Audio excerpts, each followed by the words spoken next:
Hello, everyone. Welcome to this week's episode of Catholic ReCon Testimonies from Reverts and Converts. I'm your host, Eddie Trask. And this week's guest, it's an honor to have you, Father Doug Grandon, who is the National Chaplain for FOCUS Ministries.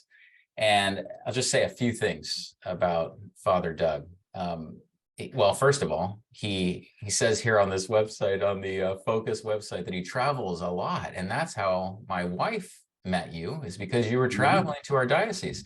But what he does is he offers spiritual direction. He speaks in parishes. He leads retreats. He assists at national events. He visits the campus missionaries and serves, as I mentioned, as national chaplain, but also as chaplain on short-term mission trips to Europe. So, Father, first of all, welcome to the show. Thanks, Eddie. It's great to be with you. And it was wonderful to meet your wife at the cathedral in Boise a couple of weeks ago. Yeah, she said, that's not something I typically do. I just went up and wanted to talk and said, hey, maybe you should chat with my husband. So yeah, I'm very appreciative of that.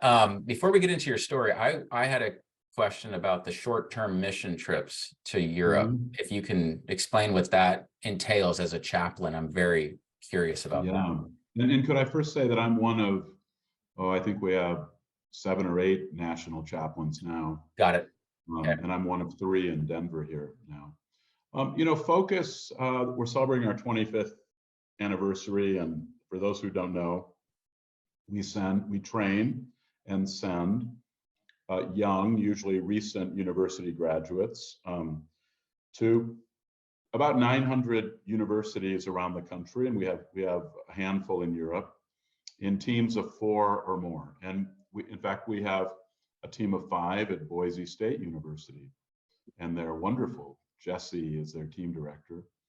And so over these last 25 years, FOCUS has discovered a number of things that furthers our mission of evangelizing and making disciples among university students. And one of those is to create opportunities where missionaries can invite their students to go on a mission somewhere in the United States or Europe, usually during spring break or in the summer. And they'll serve in some way. Many who attend these service trips aren't even Christian. Many aren't Catholic. Some, of course, are solidly Catholic. But we will serve, for example, my last one, we served with the Missionaries of Charity in Bucharest, Romania. And they were caring for 15 seriously mentally deficient men. They're in their mid-40s now. Mother Teresa rescued them and many more when these men were teenagers. Wow. Back in 1990, just before communism ended, from a horrific orphanage in Bucharest. And we served with the Nashville Dominicans in the south of Holland, and with the Missionaries of Charity in Prague. All these Missionaries of Charity, they have niches. Like in Prague, their niche was men who live under bridges in the central part of Prague. And also gypsies. They have a ministry to gypsies. So we found that we can facilitate conversions and then take Catholic students deeper by organizing these mission trips for them. And we always send a chaplain, and I'm privileged to go from time to time on those. Fantastic. So now we can go back to how you even ended up doing this type of work, and even more importantly, what does your journey look like to be obedient to the Lord through these decades to, again, end up in such a scenario that many people would, at least people that I know, would feel very privileged to be able to meet some of the people that you get to meet, whether it's in domestic US or abroad. Yeah, I mean, we'll go back to the beginning in a moment or two, but I got involved with FOCUS not long after I moved to Denver 12 years ago. I'm a married priest. We'll talk about that because I'm a convert. I had a journey, of course, through Protestantism, but I was lastly a priest minister in a traditional diocese, one of the very last in the Episcopal Church. And my wife and I and 4 of our youngest kids, we have 2 who didn't come in with us, but our 4 youngest kids all came into the church in 2003. I was ordained for the Diocese of Peoria in 2008. I always say the home of Fulton Sheen.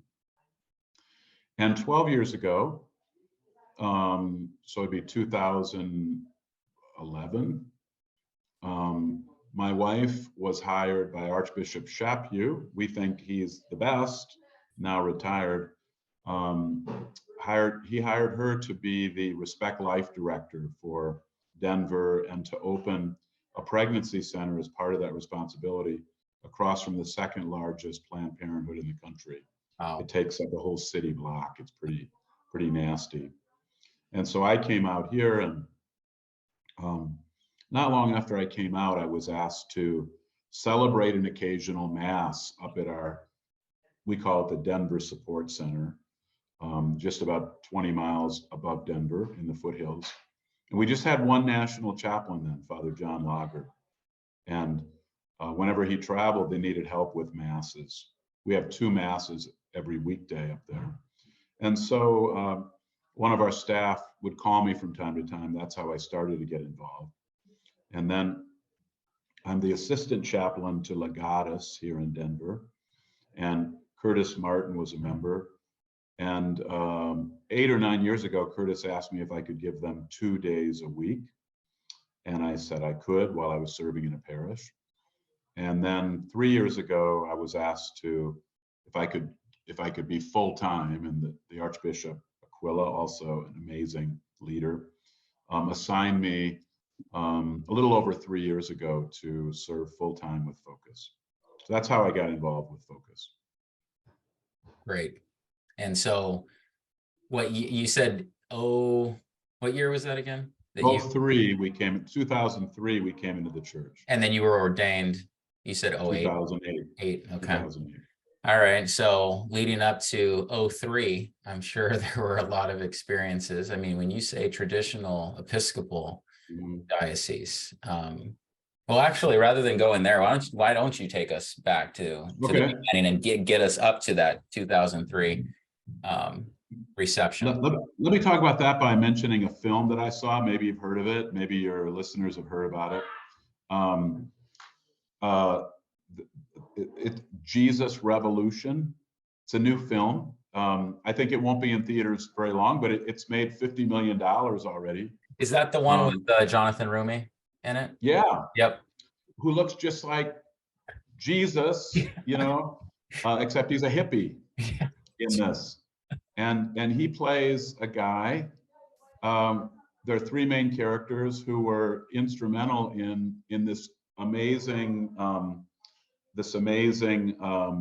revival among the hippies, which spread around the country, and it was called originally the Jesus Revolution.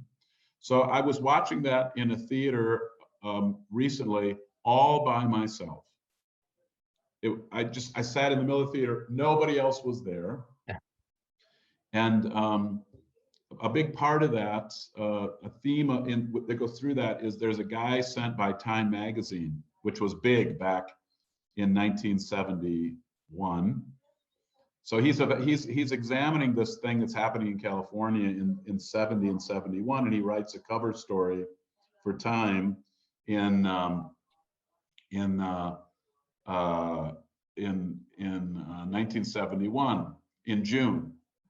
And so I was in 8th grade then, and we used to subscribe to Time. And I grew up in a family that had no religion whatsoever. No religion whatsoever. My grandmother was an evangelical Protestant. My mother rebelled and had multiple marriages and was on her 5th marriage when I was in the 8th grade. And I saw this headline from Time magazine, Jesus Revolution. Like, wow, who would want to be a follower of Jesus? Who'd want to be a Christian? Because I thought Christianity was boring, untrue, irrelevant. My minimal experience with the church was not positive. And so for an 8th grade essay, I wrote on the Jesus Revolution. I was curious. And then the summer after I graduated, I started to head off in a bad direction. It seemed like everybody was smoking pot in my circles then. My athlete friends were, and they were drinking a lot, and they were having sex. I was too shy to go that far, but I was beginning to smoke pot. And a friend and I went to a movie that summer downtown. Our little town in Illinois had 2 theaters downtown, and we were late. And we looked at each other and said, we don't want to go to a movie that's already started. What should we do? And one of us heard that there was a place that a church opened. They called it a coffee house. It was one of these California things, you know, from the hippie Jesus revolution. And they gave away free food. That's all we cared about. We went in there for the free food and then just took off quick. And I went in there a couple other times for the food and took off quick. And the third or fourth time, I was getting my food, and a fellow named Dan introduced himself to me and invited me to sit down and chat. He was 21, I was 13. And he learned that I wasn't a Christian. And he said, if you're not a Christian, you should at least learn about Jesus. Could you give 10 minutes to that a week? And I said, well, I think I could give 10 minutes a week. Like, what do you have in mind? And he said, I challenge you to read through the Gospel of Matthew, 1 chapter a week. It'll take you about 10 minutes. If you'll write down your questions, because you're going to have a lot of questions, I'll come to your house every week and we'll talk about it. And Dan did. Starting in July through November 1972, Dan came to my house. And when we finished reading, Dan had become my friend. He told me his story. I told him how miserable I was, and guilt-ridden. Our family was falling apart. That stressed me out. I feared death. And when we finished reading, Dan challenged me one November evening to surrender my life to Christ. And I remember telling Dan, like, I don't know if God exists. I don't know if what I've read is true. I don't know how to pray. All I know is I'm miserable. And he said, well, you've learned what Jesus came to do. What you told me is a perfect prayer. Just tell God that. And I remember we knelt down in the shag carpet of my bedroom. That shag carpet was the thick, deep carpet back in the day. And I prayed my first real prayer. God, I don't know if you exist. I don't know if what I've read about Jesus is true. I don't know how to pray, but I'm miserable and I need forgiveness if you're out there. And before I finished praying my prayer, something broke in me. You know, I had revolving door fathers, and I all I can say is it was like God the Father mysteriously made himself known to me. And I sensed his presence, and I sensed forgiveness, and I started to cry. And I still didn't want to go to church. Dan knew I was turned off to church. And so he wisely said, would you like to learn what happened after the resurrection? You're intellectually curious. Would you like to do that? Read about that. And I said, yeah, let's do that. And so we started to read through the book of Acts in the same way, a chapter a week. I'd write down my questions. Dan would come. And we got several chapters in, and I said, Dan, you know, everybody that surrenders their life to Christ and confesses their sins, repents, they're always baptized. What's that all about? And Dan explained baptism in the Protestant, way, as a symbol. And I said, should I do that? And he said, yes, you should. I'll arrange for that. And so the next week he came back and he said, I've arranged for you to be baptized on Saturday. His was a little Pentecostal church. They didn't have indoor baptistries. They believed in baptism by immersion. And I went down to the river and was immersed. In February 1973, in Northern Illinois. We had to break ice to get there. And I thought, this is amazing, amazing. And it was sacramental for me. I look back on it now, and my life dramatically changed with my baptism. I wanted to go to church. I wanted to learn more about the Bible from my pastor. I wanted to be part of a youth group. And that was my beginning in that sort of on the other side of the track Pentecostal church. So out of that little portion of the story, I think that there are people that need to understand how important it is that when someone is raised, whether agnostic, atheist, Protestant, what have you, the importance of the sacramental baptism. So maybe you can dig further into that. In other words, the validity of the baptism, not in all instances, of course, I can't speak to every instance, but in your case, the Trinitarian formula and how the Lord's grace ushers in those moments. Yeah, let me say, first of all, that I was conditionally baptized when I came into the church in 2003, just in case. Just in case. Because that Pentecostal church was a little bit mixed up on the Trinity. Got it. So technically it might have been invalid, but it worked. It made a sacramental change in me, that's for sure.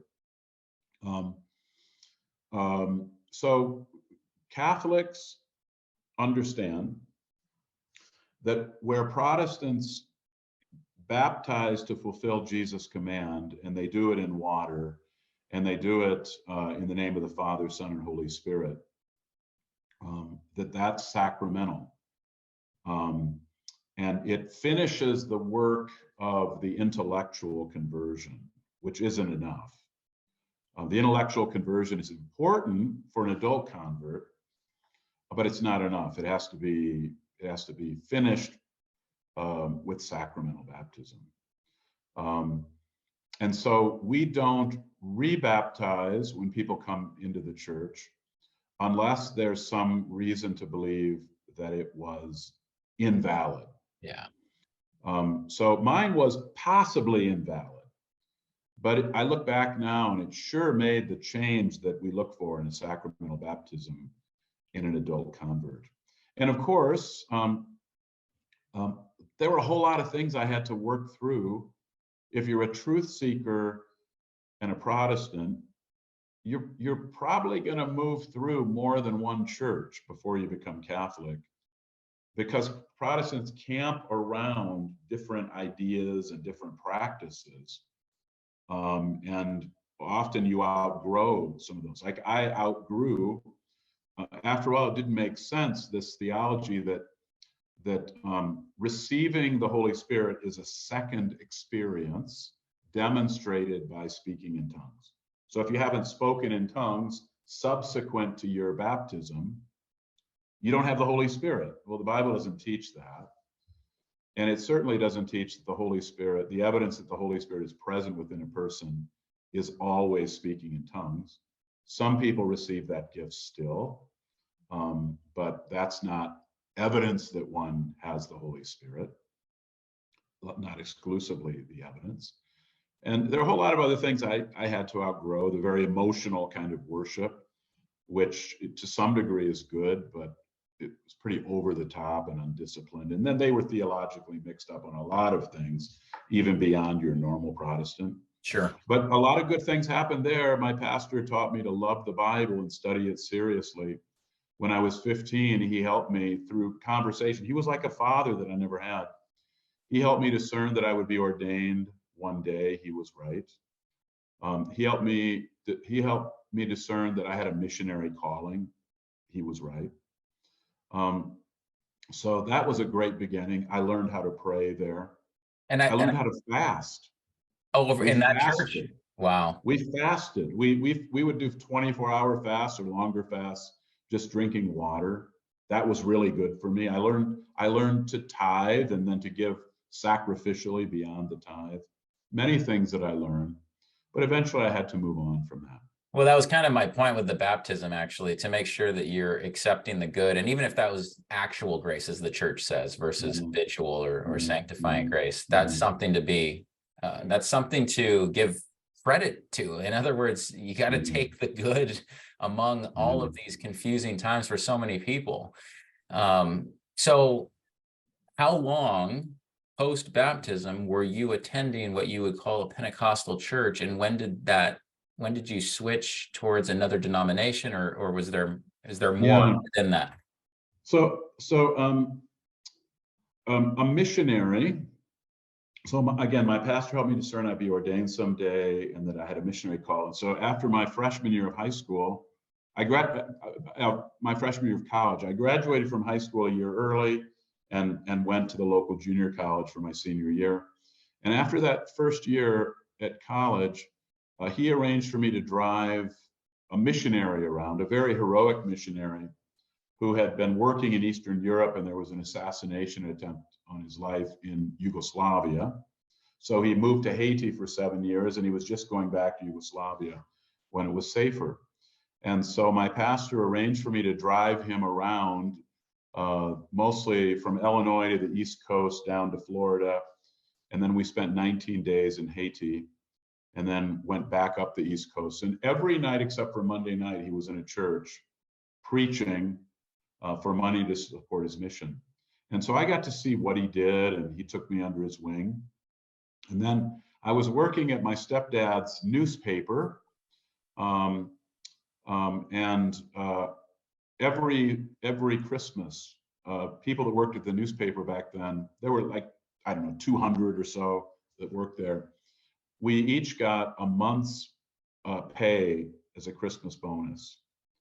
And I was living at home, and I was banking pretty much everything that I earned. And I was planning on banking this. But this was the very first time the Holy Spirit challenged me to give a sacrificial gift. And he told me to give it to this missionary who came through again around in December, right after Christmas probably. And I remember I was so simple, I just signed the back of the check, my check, and in the Daily Gazette envelope, I just handed it to him, and I said, God prompted me to give you this gift. And it would have been a significant gift for him. And I think that warmed him to me all the more after I'd driven him around that summer, previous summer. And so then in the spring, he asked my pastor if he could contact me and ask if I'd be willing to go to interrupt my university study and go to Yugoslavia to an intensive language course, because he needed a interpreter, translator. And so I jumped at the opportunity. I went over for a year and a half of intensive language study. And then for 3.5 years, I was a translator there. I would travel with Yugoslav pastors over here, and when they would preach, I would translate for them. American leaders would come over there, and I would translate for them. And it was great. Those 5 years were great. And then I realized I needed to get on with my education and then go to seminary. The Pentecostals, by the way, were against seminary. They did in-house training, which wasn't really high quality. But it was my experience over there. I was still in broader Pentecostal circles, but that was the beginning of the end. Got it. I came back. I was 24. I married. I was still part-time in Yugoslavia, and I was starting a church in Peoria, Illinois. And I went to one of their big conferences in Detroit. And the committee that sort of kept me accountable and oversaw my work, they called a special meeting. And I came to the meeting. I said, what are we meeting about? And they said, we heard you were studying Greek, because I was gearing up for seminary, an evangelical seminary. And I said, yeah. And I said, what's your concern? They said, well, everybody that's ever studied Greek has left our movement. And like, I should have said like, duh. I mean, okay, there's something wrong here. But I said, and they said, we don't want you to study Greek. And I thought, I want to be a missionary. This is like my only chance. And I told them, okay, I'll stop studying Greek. And I went back to the place where we were staying, and my wife said, what was the meeting about? And I explained it to her, and she said, what did you say? And I said, I won't study Greek. And she said, you have to study Greek. This is the beginning of your formal training. You have to resign. And that was the end. I mean, that was the end of our involvement in that movement. And then we moved on. I went to seminary, a very fine one in Deerfield, Illinois, one of the best evangelical seminaries. It may have been the best at that time, Trinity Evangelical Divinity School. And I was ordained in the Evangelical Free Church. While I was in seminary, I started a church for them. For those that don't know, can you just briefly describe the Evangelical Free Church? Yeah, the Free Church is free because they were Scandinavian originally, in all the Scandinavian countries. There was a big revival that broke out when Lutherans started studying the Bible at home. And the Lutheran Church was pretty much dead in the water at that time. And then they were experiencing conversions and going deeper in Christ. And they said, in typical Protestant fashion, why should we even go to the dead state church? And they founded churches in their home that grew into normal kind of Protestant churches. And they called them free churches because they were free from the state Lutheran church, and evangelical because they were firmly committed to the gospel. Got it. And then when the Scandinavians from the different countries emigrated over here, they learned that there were revivals in their various countries, and they joined together. Originally, there was like the Swedish Free Church and the Norwegian Free Church and the Finnish Free Church and the Danish Free Church. And they met over here, and they realized, oh, God did something in all of our countries. And they became the Evangelical Free Church of America. And as a gift to the broader evangelical world, they created Trinity Evangelical Divinity School, which in my time in the 80s had an amazing collection of world-class scholars. So that was very good for me. So you graduate from there, and you're talking about I thought you said church, planting a church after that. Yeah, they taught me how to start a church, so I started a church for them in Peoria. Yeah. And during that time, I wanted to get a doctorate, and I talked to all sorts of evangelical leaders about where it'd be best to do it. At first, I wanted to do it in New Testament, but then I wanted to explore what was happening before the Reformation. And I heard about something called historical theology, which tracked theology historically from the apostolic time forward. And the best scholars who had really pioneered this breakout from fundamentalism into what came to be called evangelicalism, they said, if you want to stay within the narrow evangelical world, then get a PhD from an evangelical place. And I actually started one at Trinity. But if you want to go more broadly, if you want to have access beyond the evangelical world, then go to a good place like Duke, or go to a good Catholic place. And it was the Catholics that were really doing historical theology. I wasn't thinking about the Catholic Church seriously at that point, because I never met a Catholic that tried to evangelize me or invite me to a Bible study, or say my preacher's so good you need to hear him, or even tried to explain the Mass to me. So I didn't think Catholics were in the game of evangelical faith. So while I was building this free church, I drove 3 hours to St. Louis. I drew a circle of 3 hours, and any place that had a historical theology program, I would consider that. St. Louis University was the one. They gave me money. If it would have been 3.5 hours, I would have gone to Notre Dame, which would have been better for me. But St. Louis University, there were some good people there. And I always say I would have become Catholic sooner if I didn't have to wrestle with serious Jesuit unfaithfulness there. Wow. People can evaluate how broadly that unfaithfulness goes with the Jesuits. I'll leave that up to them.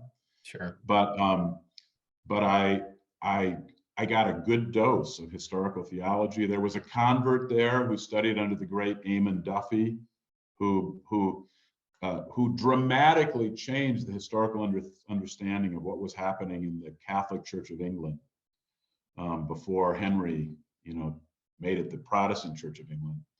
Eamon Duffy wrote a great classic transformative book, Stripping of the Altars. And my doctoral mentor, Ken Parker, studied under him and became Catholic under him. He was from a Nazarene pastor home. That was hugely helpful because we read Newman together one-on-one and would talk about Newman. And Cardinal Newman was very influential on me. At that point, when I was there, I'd become an Episcopalian. I was now an Episcopalian layman, but they allowed me to preach in their cathedral once a month. And then while I was writing my dissertation, my first bishop, who was my very best friend for 32 years, a holy, holy, wonderful man, he sent me to a religious college in Oxford to prepare for ordination. And there I moved among great evangelical Anglicans and also Catholic-minded Anglicans as well. Exceptional. So as an Episcopalian, as an ordained minister, would you say minister? I always get the... Yeah, we were Anglo-Catholics. Cardinal Newman, before his conversion, spent several years trying to re-Catholicize the Church of England. And at that point, he meant wearing proper vestments, celebrating frequent masses, restoring religious orders, Oxford bishops movement, understanding they're not lords of the state, but they're actually successors to the apostles. And then when he was doing research on the heretics in the 4th century, he realized that these heretics wore proper vestments. They had bishops who thought they were successors to the apostles. That's right. Everything, they looked totally Catholic, but they were heretics because they left over an idea like Jesus is a created being, or Jesus only has one nature, or whatever.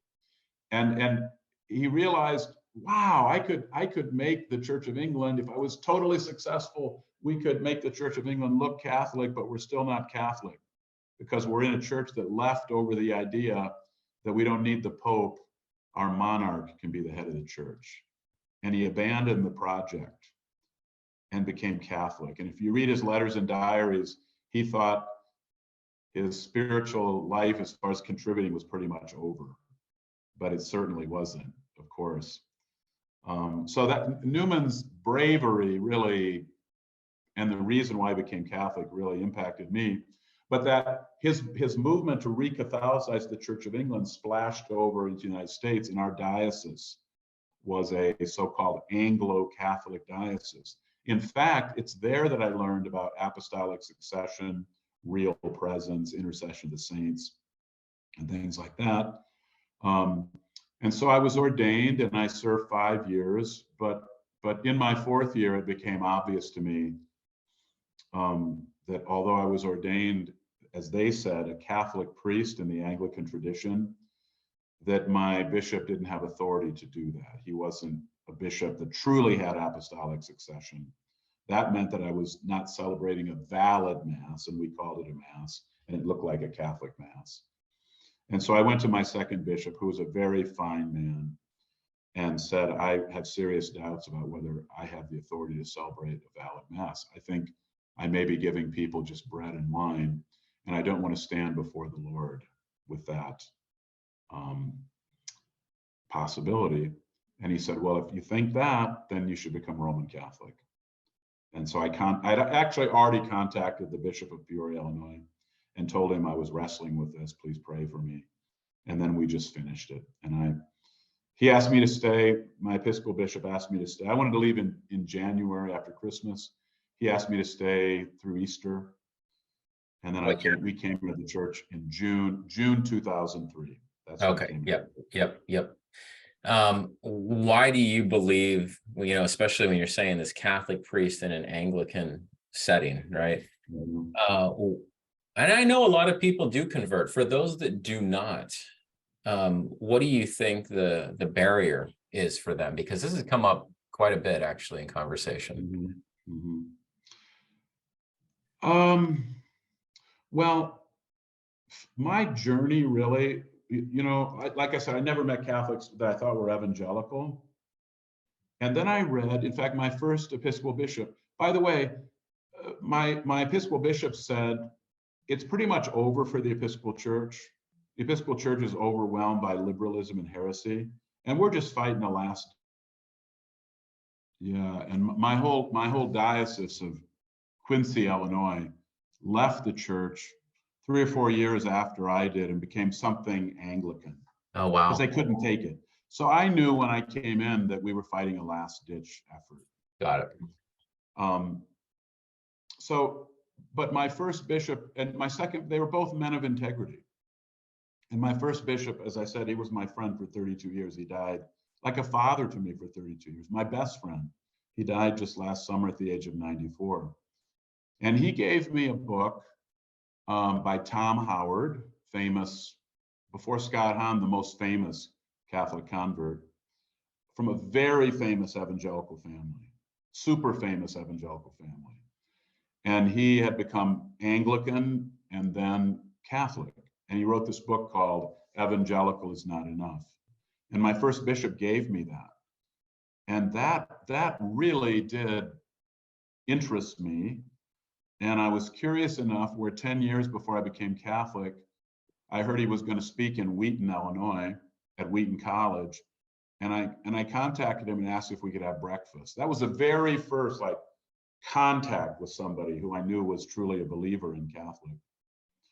But it took me 10 years. And in answer to your question, you first start out, I guess, with a curiosity. And then you start exploring things and you realize, wow, there are things that I misunderstood. The Catholic Church doesn't actually worship Mary. The Catholic Church doesn't actually believe you can earn your salvation apart from Christ by keeping a law.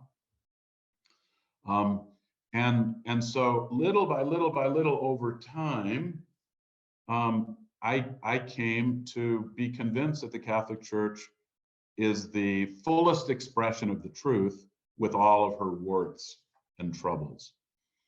At the same time, it was becoming clear to me there was something wrong with Protestantism.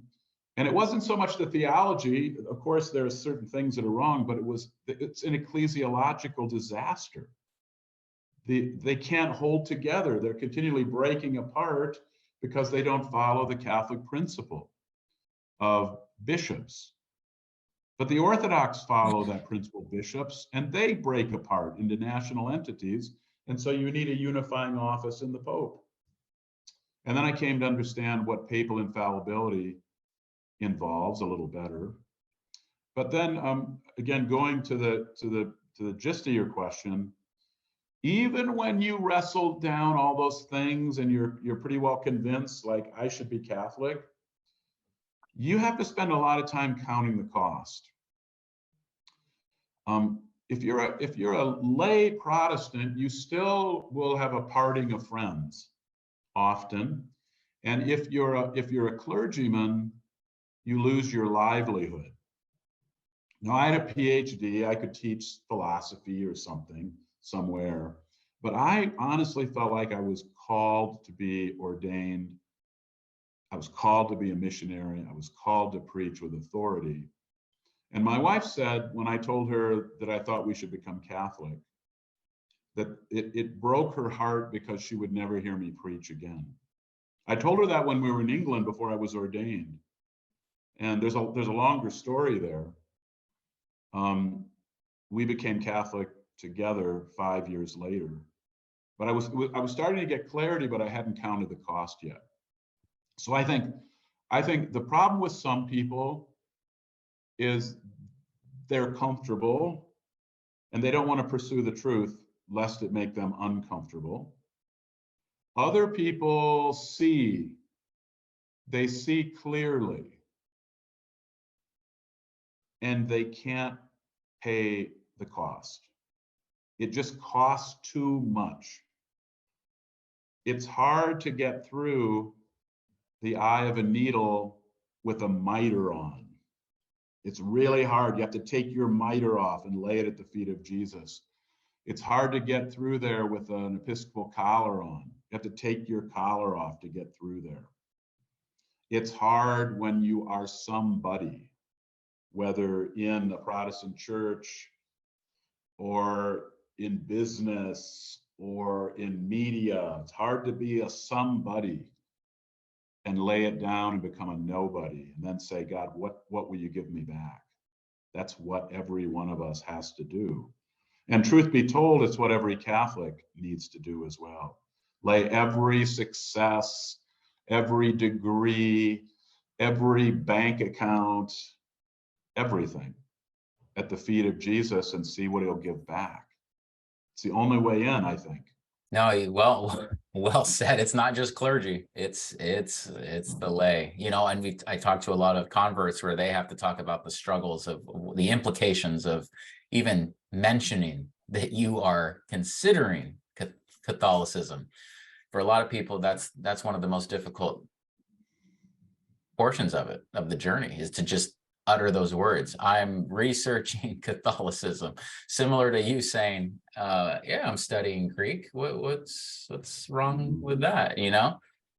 It's like, well, and more and more Catholics today, Eddie, if you're going to identify with Christ and his church and be faithful, you have to bear the burden of the truth